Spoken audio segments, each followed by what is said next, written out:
Rabbi David Saperstein is Director Emeritus of the Religious Action Center of Reform Judaism, which he led for 40 years and was described by Newsweek as the most influential rabbi in America. Appointed by President Obama as the first rabbi to serve as U.S. Ambassador at Large for International Religious Freedom, he represented the United States globally as a leading advocate for religious liberty and the protection of faith minorities. An attorney and longtime Georgetown University professor, Rabbi Saperstein has chaired major interfaith coalitions and served on numerous national boards, including the NAACP, People for the American Way, the Leadership Conference on Civil and Human Rights, the National Religious Partnership on the Environment, and the World Faith Development Dialogue. He continues to advise the Union for Reform Judaism. He has received multiple honorary doctorates and awards for his leadership, including the American Bar Association's Human Rights Hero Honor. Rabbi Saperstein is receiving Moment's 2025 Leibel Fein Tzedek Award. Joining Rabbi Saperstein today is Moment CEO and Editor-in-Chief Nadine Epstein. Please welcome Rabbi David Saperstein and Nadine Epstein. David, it is so wonderful. Thank you so much for joining us today. We're so excited about honoring you at our gala on November 16th. And always a pleasure to be with you, Nadine. I'm such a big fan of the magazine and what you've done with the magazine. thank you. Well, I wanted to kind of step back and talk about where you grew up and how you became so connected with Judaism and Jewish values. I was raised on Long Island. My father was a beloved rabbi for nearly 50 years in one congregation. A right person in the right time, or just Jews moving out to the suburban areas. The congregation grew from 60 to 1,000 families during his tenure, and then afterwards, he served in his retirement. He served three of the largest synagogues in the world: Central Synagogue in New York, Rodef Sholem in New York, where I began my rabbinic career, and West London Synagogue that he had once served earlier on a sabbatical as well. And in between those times, in the decade of his retirement, he and my mother used to travel for a couple of months every year to small congregations in the Reform movement around the country who didn't have rabbis, and do programs and training for them. They would save up life cycle events, baby namings, and engagement celebrations for when they would come to town. They were both wonderful speakers who traveled the world somehow mostly before jet airplanes, made it to about 80 countries. We still have their passports, but visiting Jewish communities. He was a leader in our international denomination, et cetera. And they were both, as was my older brother, strongly committed to social justice. It was the centerpiece of their lives. Here, my mother in the civil rights movement, my father in a whole range of issues. So Judaism, social justice was part of the lifeblood of which I grew up in, and it infused my life with really extraordinary models. So did you always know you were going to be a rabbi? When I graduated university, I wanted to be either a English professor. I love teaching here, and would eventually get my little bit of that addiction from the teaching at Georgetown University for nearly 40 years as a sideline of my life. But it was a choice of that or becoming a rabbi and a lawyer. I saw law and the rabbinate as two professions that both are able to affect the lives of individual people and can help change society.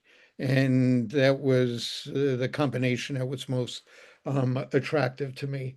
I have a great deal of passion for the congregational rabbinate, although my tenure was just a couple of years as a congregational rabbi. But I think it is a unique job, Nadine. I can't think of any other job anywhere in the world quite the same that allows one person to interact with others from birth to death, in good times and bad times. For those who choose to interact with the rabbi, she or he are able to shape their values, to teach them, to inspire them, and touch their lives. I can think of no other profession that has that ability to be there for people and shape them. My dad officiated life cycle ceremonies of 5 generations of some of the families in the congregations. It is really an extraordinary profession, but it was not the one that I chose to dedicate my life to. The cause of Jewish social justice was the great passion of my heart, and thank God somebody actually paid me to do exactly the work I love doing more than anything else. Well, who were some of your, can you tell us a couple of your mentors or a few of your mentors along the way, people who shaped you, helped you along the way, besides obviously you had an amazing family? Sure. I was blessed to work at the Reform movement with really extraordinary leaders. Mm-hmm. Here, Maurice Eisendrath first hired me, the first president of the then UAHC. Here first hired me, and he was a champion of social justice. He Mm-hmm. had brought on in the 50s Al Vorspan to help head their social justice program, a charismatic, eloquent, passionate leader in the social justice realm. I would place him second only to Heschel in terms of kind of representing Jewish social justice in the 50s, 60s, 70s, at the height of his career.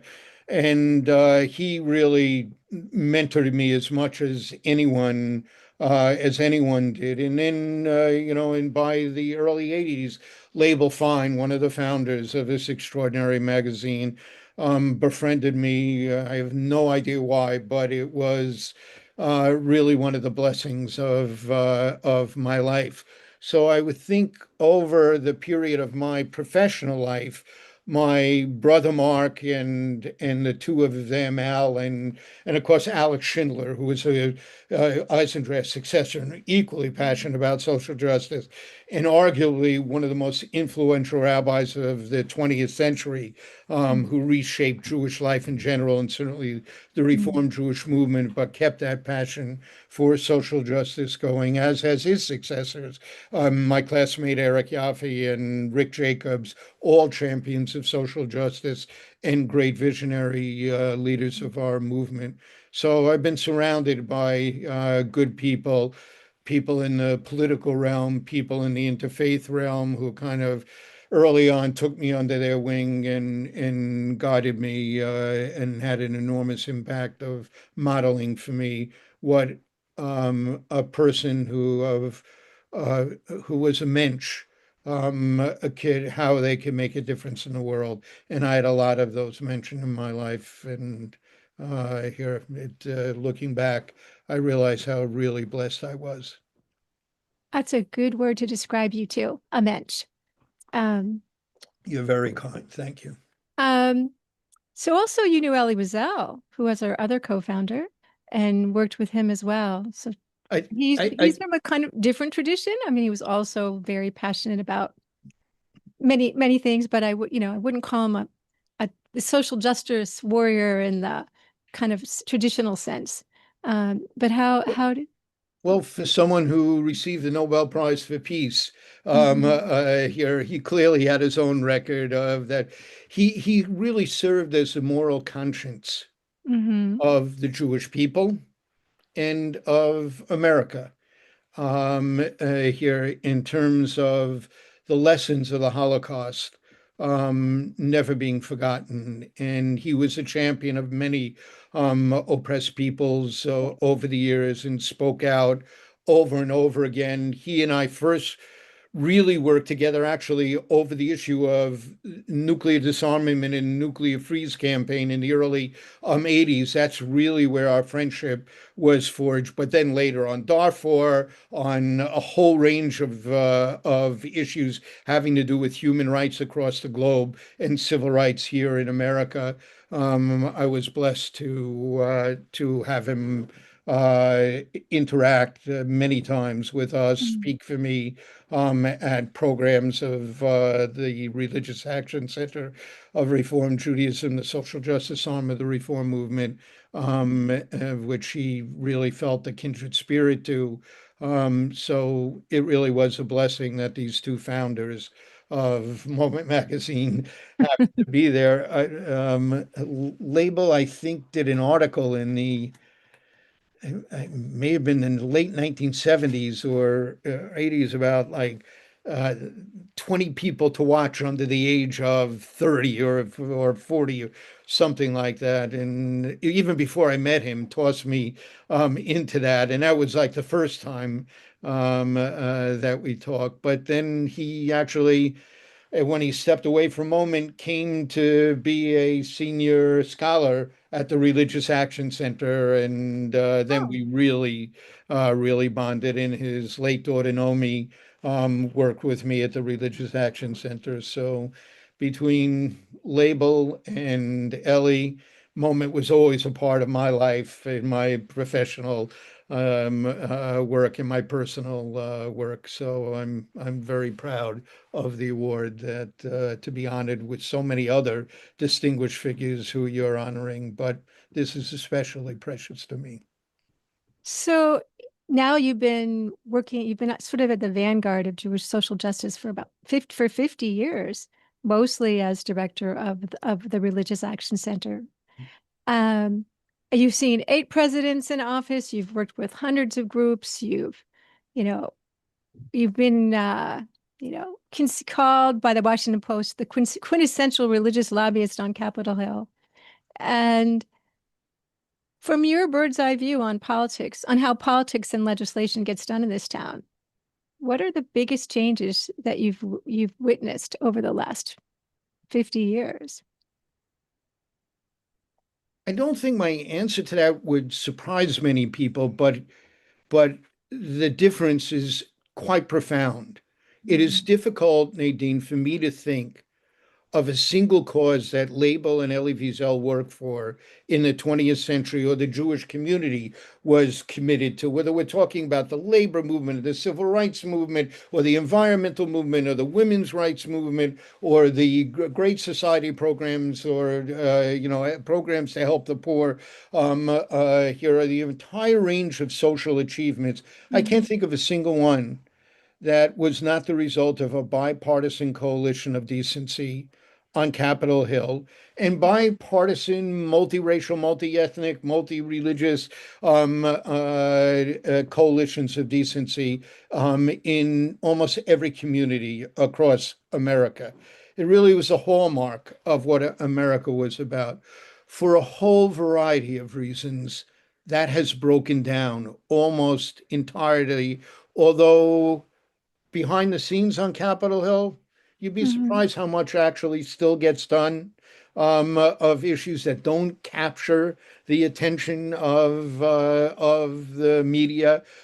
Here, there still is cooperation, but on the major issues, particularly those in which differences have evolved, it is really a profound difference today.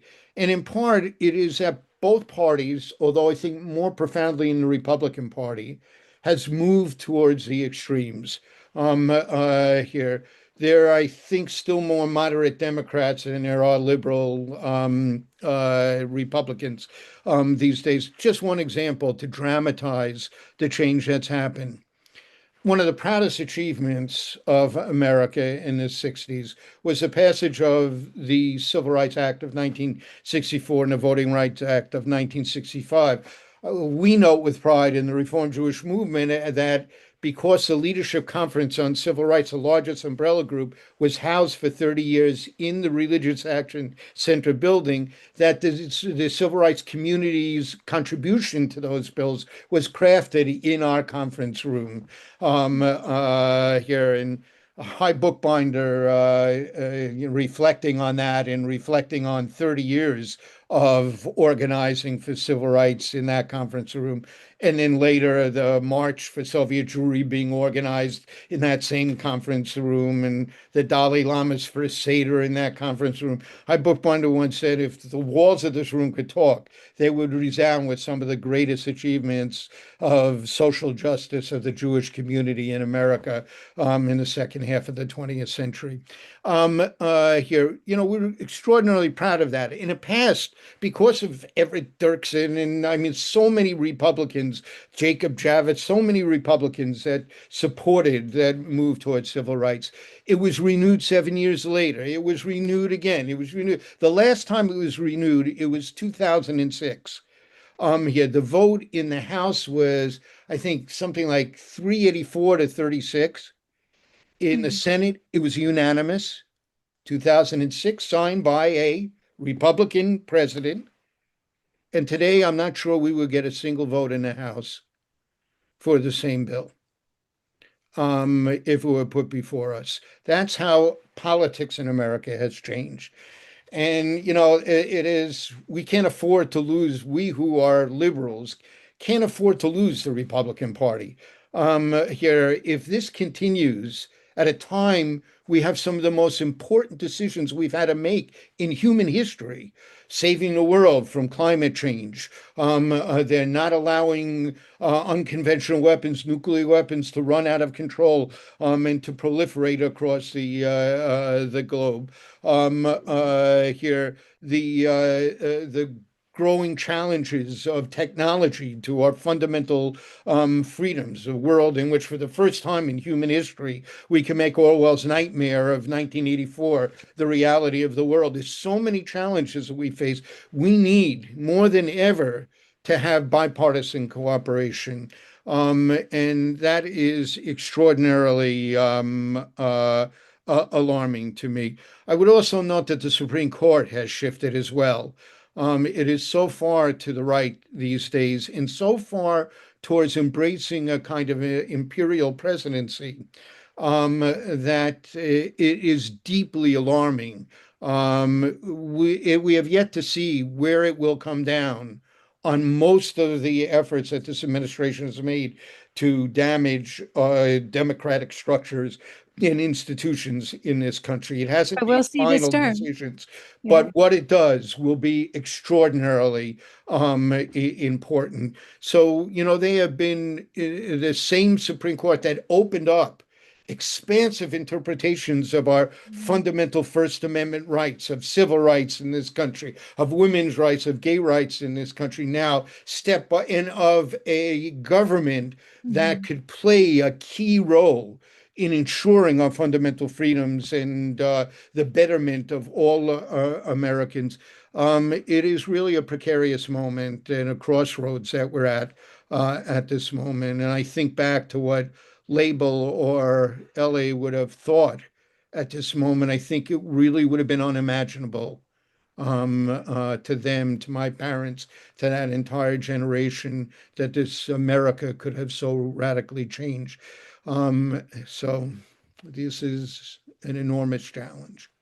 So the to put it lightly, these are incredibly difficult times for people who consider themselves Jews who care about social justice.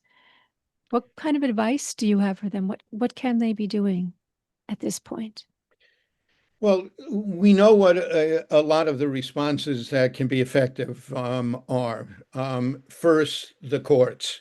And the courts really, so far, and we don't know where the Supreme Court will be, but the lower courts, including Trump appointments, have time and again tried to put checks on Mhm. the excesses of the administration.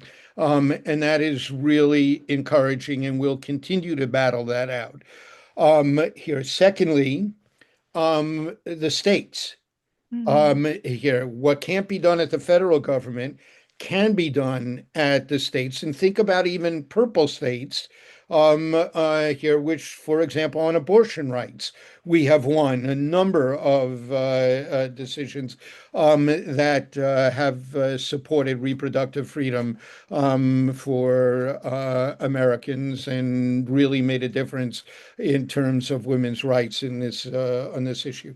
So there's a lot of work that can be done in the state, and I give a lot of credit to my successor and my dear friend Jonah Pesner.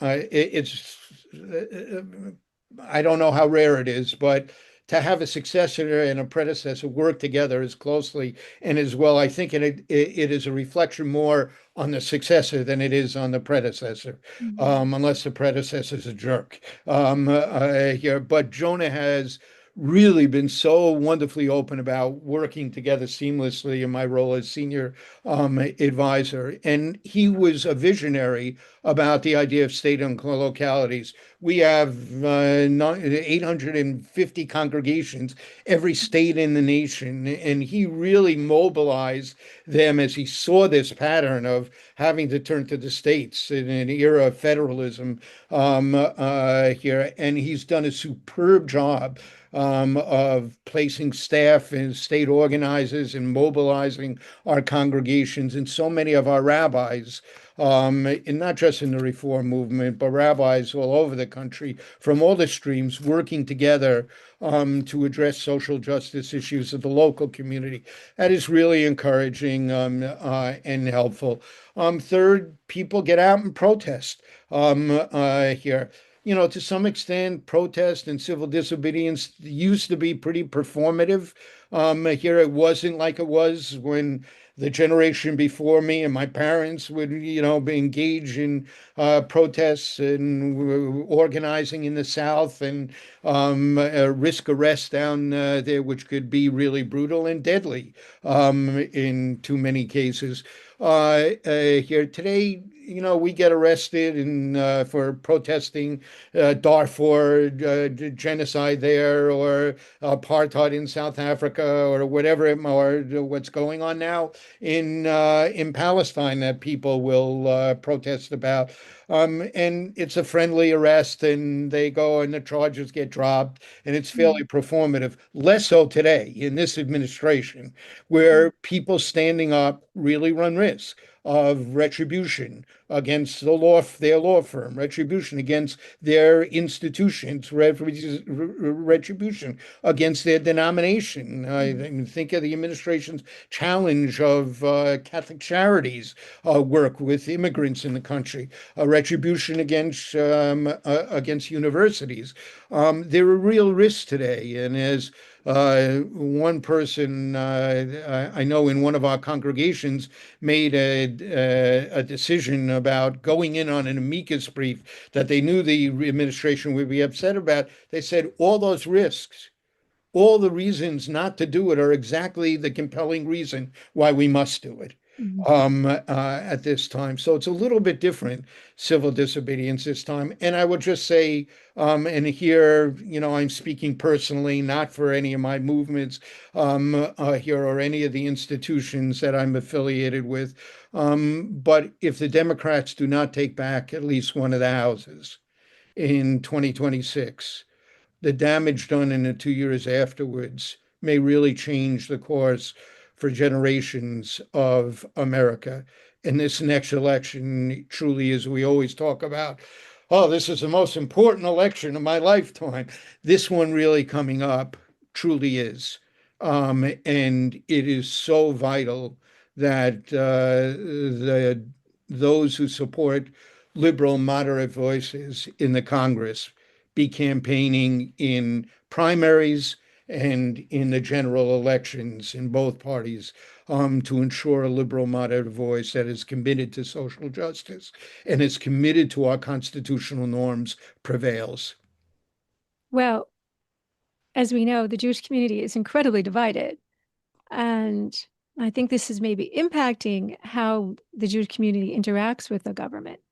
And what do you see as the significant shifts in how the Jewish community is responding? Because it's not responding as in one voice, for sure. In the main, the last time the Jewish community in a plurality, voted for a Republican president for a candidate for president was Warren G. Harding in 1920. Mm.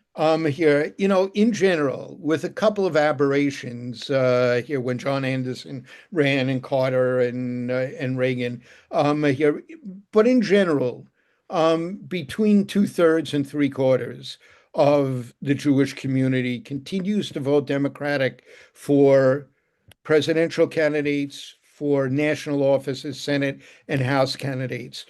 It's always been a difference in local elections, sometimes even in state elections, although Democratic leaning here, but not as demonstrable. But at the federal level, yes. And that vision of liberal Republicans and the Democratic Party, liberal and moderate Democrats, you got to remember there were very conservative Democrats in my beginning of my career, Strom Thurmond, Jesse Helms, et cetera. Here, but those bipartisan coalitions created an America that gave the Jewish community more rights, more Mm. freedoms, more opportunities, resulting in more achievements than any Jewish diaspora community in the entire history, 3,000 years of Jewish diaspora life. Mm. This is really something extraordinary for us in America. And they are imperiled now, and it will be very interesting to see where the Jewish community lines up. Of course, on Israel, you have the issue of a survival issue. And in any community, survival issues will skew what you might do otherwise. And in the Palestinian Israel conflict, you have two survival issues that are imposed to each other. Most Jews I know with a kind of cognitive dissonance embrace those two survival issues, understand those two survival issues. But it is always, always a distorting factor when survival issue comes in. So, how people view President Trump, who has done some very importantly good things for Israel. I would argue Joe Biden was the most pro-Zionist, pro-Israel president we've ever had here. But the how people view that issue will determine some of the vote. But I think overwhelmingly fighting to protect the constitutional democratic norms of America, a vision of the world scene in which human rights and democracy needs to prevail for the sake of the human race. And we are working together cooperatively to confront the global problems that threaten humanity rather than walking away from them and leaving a vacuum that so often is filled by Russia and China and non-democratic forces or homegrown autocratic forces in those countries. This was an issue, democracy across the globe, that really did link us together through the Bush administration. The neoconservatives, so many Jewish in the Republican Party and the Democratic Party working side by side on the international scene.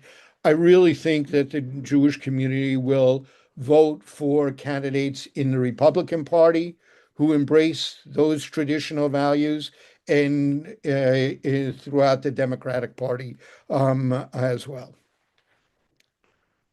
Well, we'll see what happens. We have another year until we get to the midterms. But let's switch here to religious freedom. You're really well known for your work on issues of religious freedom and church-state relations, something you've taught at Georgetown University Law Center. And I'm wondering, what does religious freedom mean in the United States right now?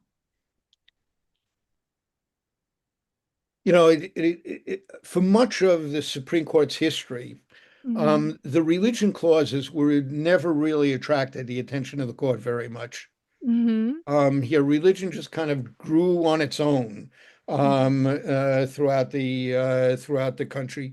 There seemed to be a great deal of comfort with the idea religious freedom was central to the founding of America. So many of our founders fled religious persecution and fled the linkage of church and state. That led to such oppression and persecution and warfare over the centuries that the Establishment Clause and the sense of separating church and state.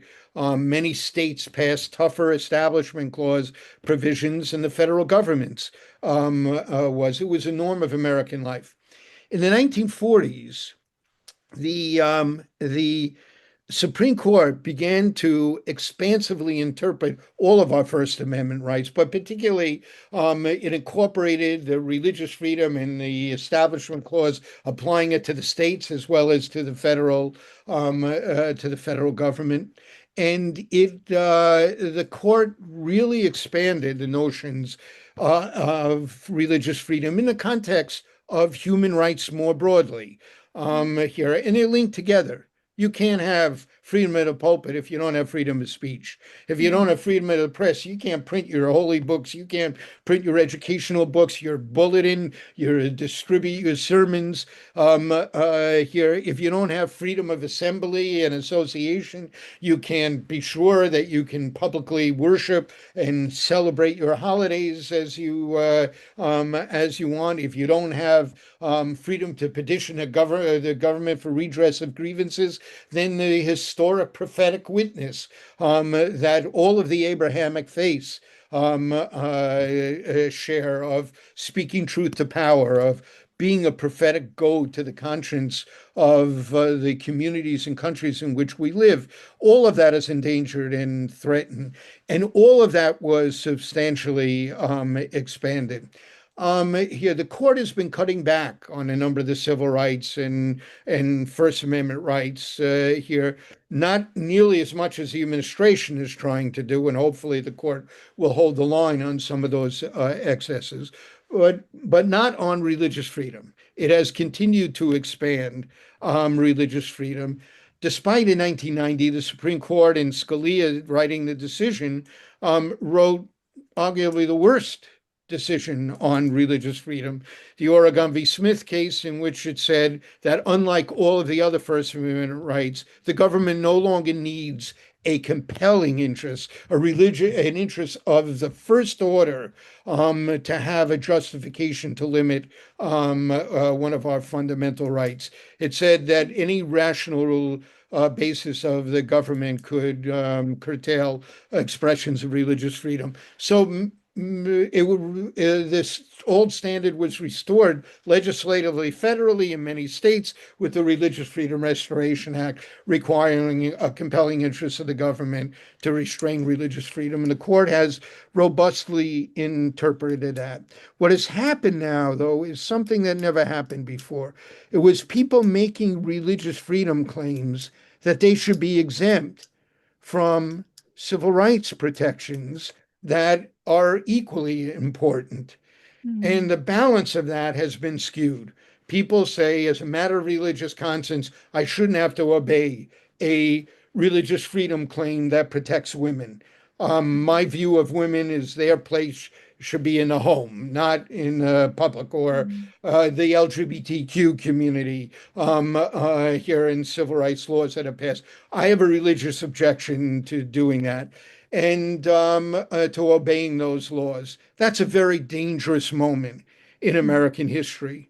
In the 1960s, when white supremacists tried that over the civil rights laws that were passed, the Supreme Court upheld in the Piggy case and other cases here that the civil rights was a sufficiently compelling interest that they couldn't allow for such religious exemptions. Because if they did, here everyone would make a religious claim for it. Just think about the explosion of religious claims not to have vaccines once it caught fire and started to spread during the COVID era here, and it would totally shatter the entire schema of civil rights protections.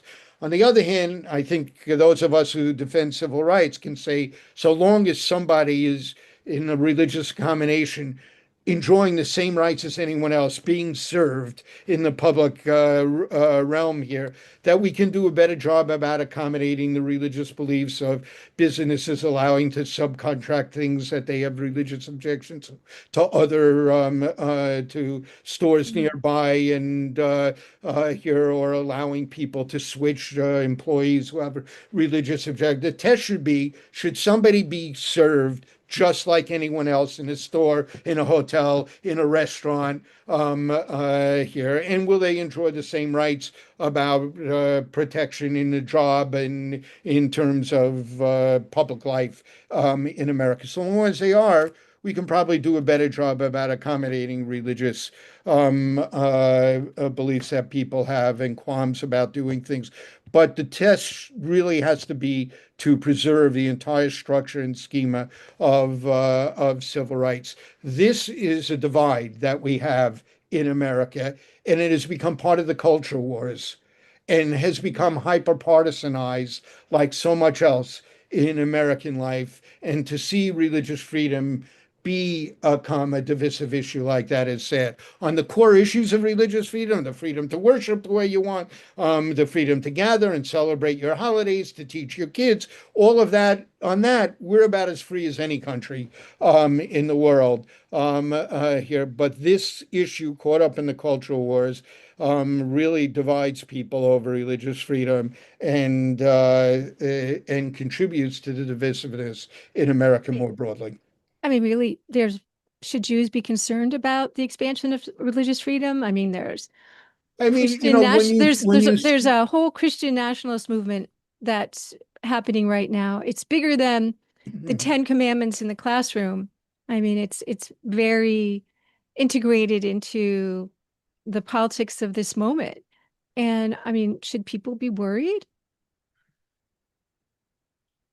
Very much so. The right, we have seen in during my entire career the religious right. Mm. Here, the first generation of Jerry Falwell, and Pat Robertson, emerged in the late 70s, early 80s, here. And I remember I did a debate on Sunday morning when Brinkley was doing ABC Sunday Morning with Falwell, and I said, "Look, we just have a different vision. I believe in the public school system, and you've written in one of your books that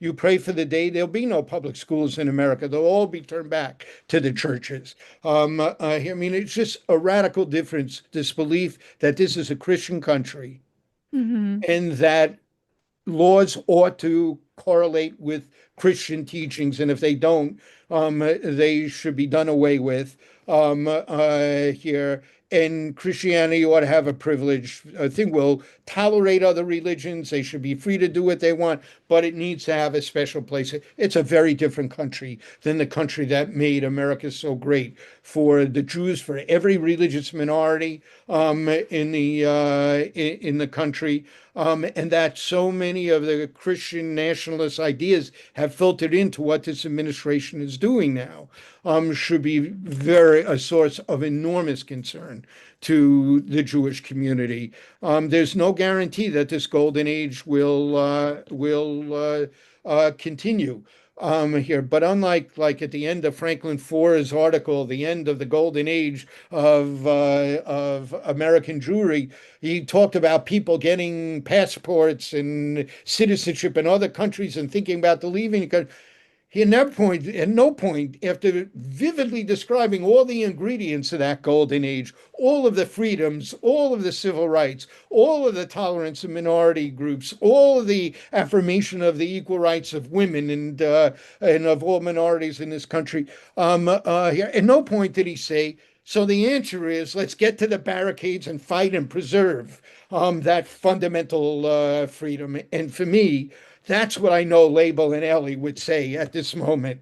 Yeah, the future of the Jewish community depends on America as much as it does on Israel. Here, we've got to fight to preserve this extraordinary country with all its freedoms, with all of its pluralism, at the center of what American life is about, and not let anyone tell us that we are second-class citizens in this country to be tolerated here. That would be devastating for the Jewish community. Amen.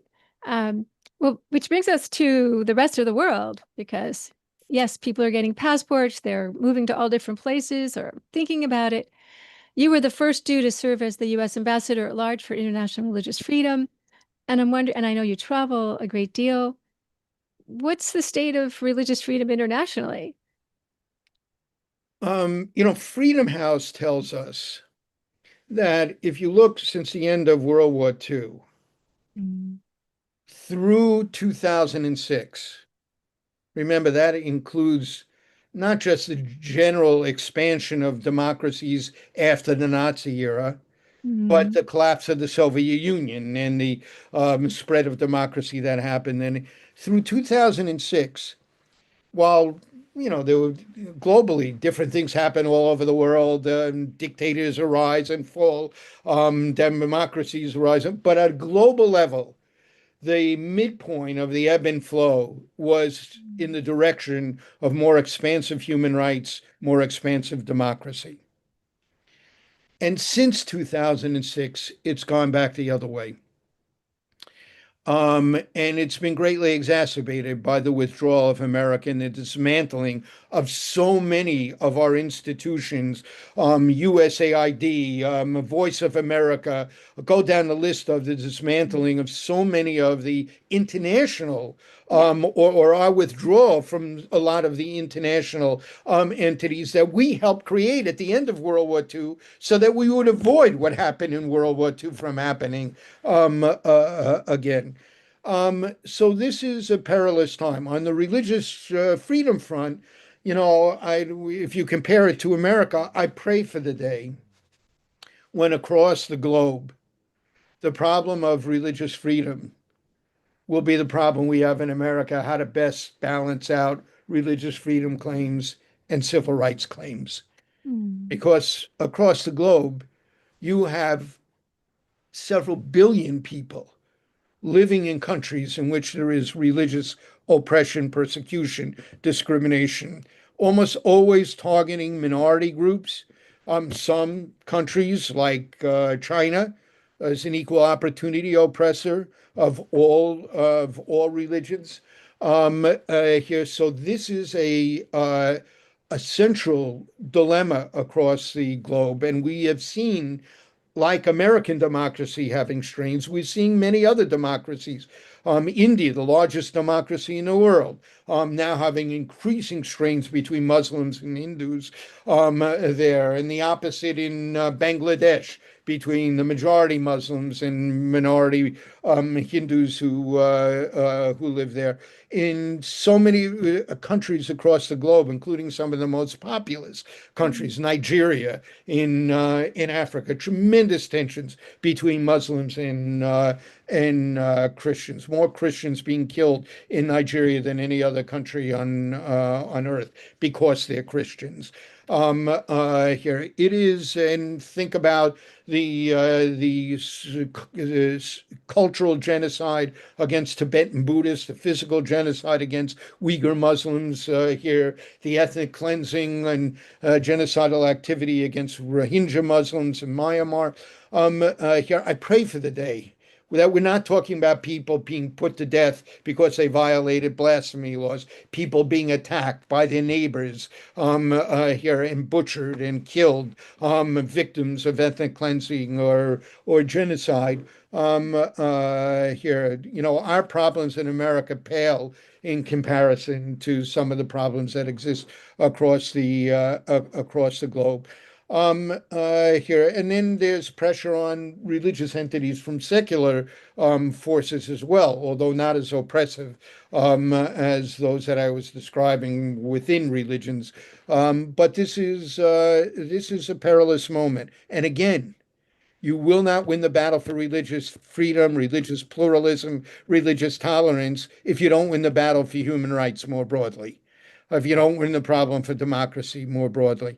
Every place Jews have lived where it's been open and tolerant, we have thrived. Where dictators take over and oppression, the Weimar Republic goes to the Nazi regime, it has really been the end. Or the Almohades taking over from the enlightened Muslims in Spain, in the Golden Age of Spain. Here across the globe, it's always been the pattern.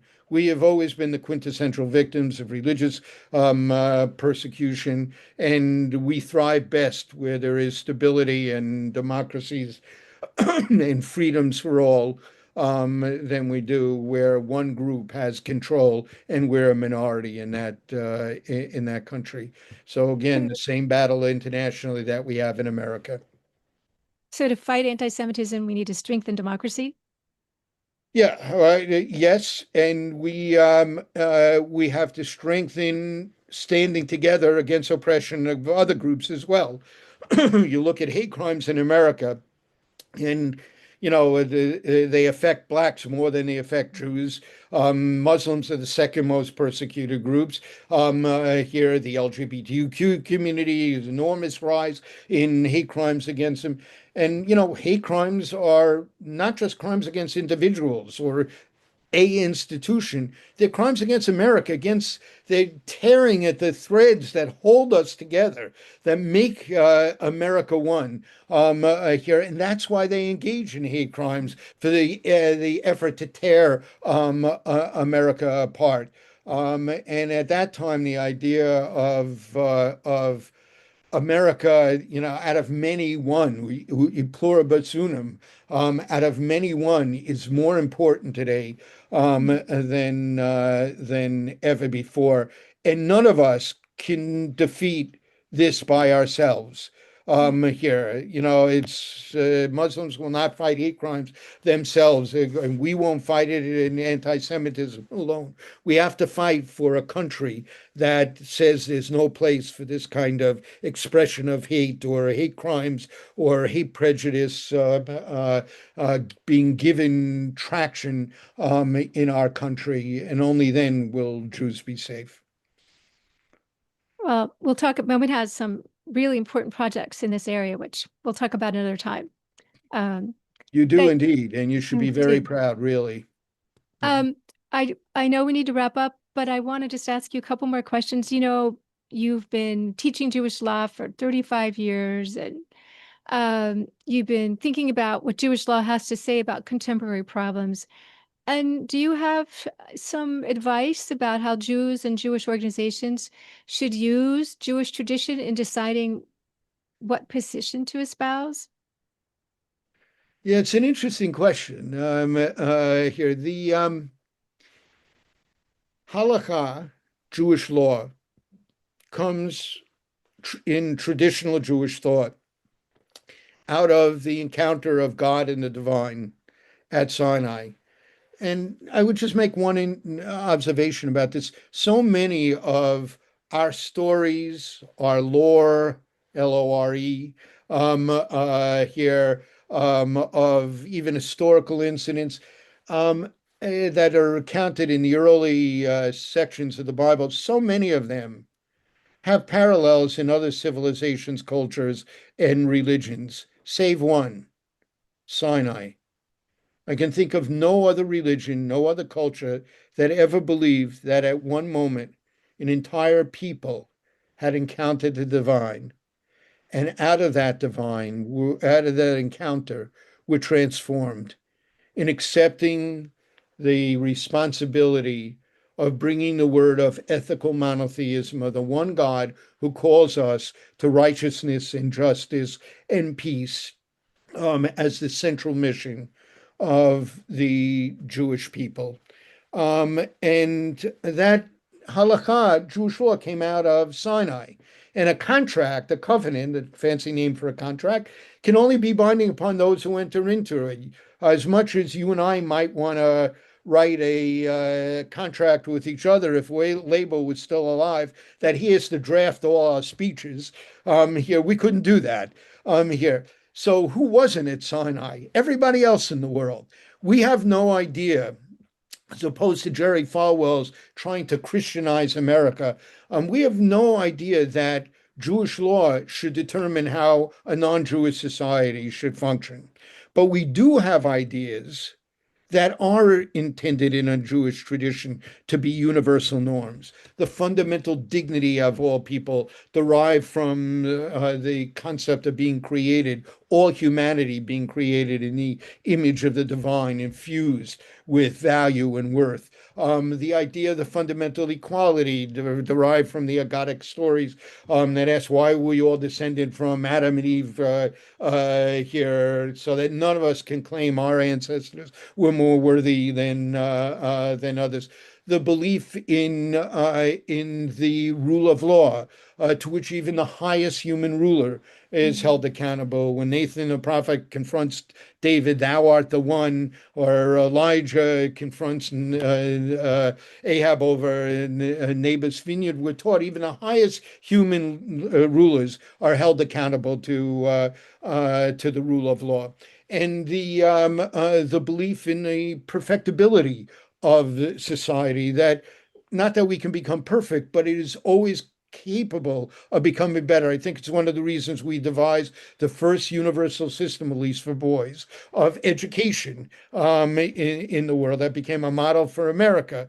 Cotton Mather gave a famous sermon which says, "Why do we have schools for every girl and boy? Because that's the way the Jews used to do it," in referring to Talmudic times here.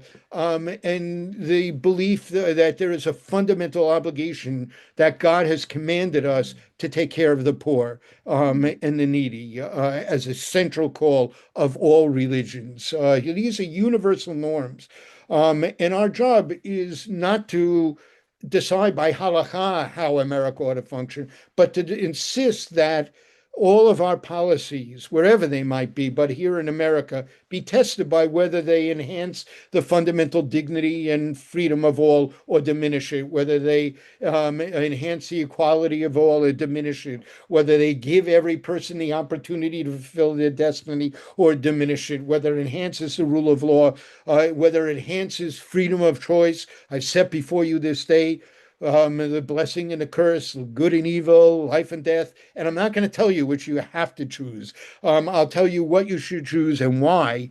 But ultimately, if my word is to live on earth, it will be because of the choices that you make. Therefore, choose life that you and your children after you might live here. So we have to test these, and good moral Jews can differ over policies and think that one policy, conservative policies, better enhances those values, or others who are liberals think it. But that debate is what is so vitally needed now, the tests that we need for the policies that are being promulgated in this country now. Do they enhance the dignity, the freedom, the equality, the justice? Courts, the Noahide laws, every society had to have courts of justice. Here is justice enhanced or diminished by this? They are as universal and as relevant today as they've always been. And my job has been within my movement, or on behalf of my movement, to bring those values as a test for the Congress, the president, the courts of this country at this crucial moment when, as I said, we face a crossroads that will have such an impact on the future of America, the future on American Jewry, the future on Israel, the future of democracy and freedom across the globe. Thank you so much, David. It's been just wonderful, wonderful talking to you and learning from you. Thank you. Always a pleasure to be with you, Nadine. And I learned from Moment Magazine every single issue. You should take such pride. You and the entire fantastic staff that you have should take such pride in what you accomplish. I know you're caught up in getting it done and getting it out. Just know that for all of us who read it, every issue, our lives are enriched. Thank you. Thank you.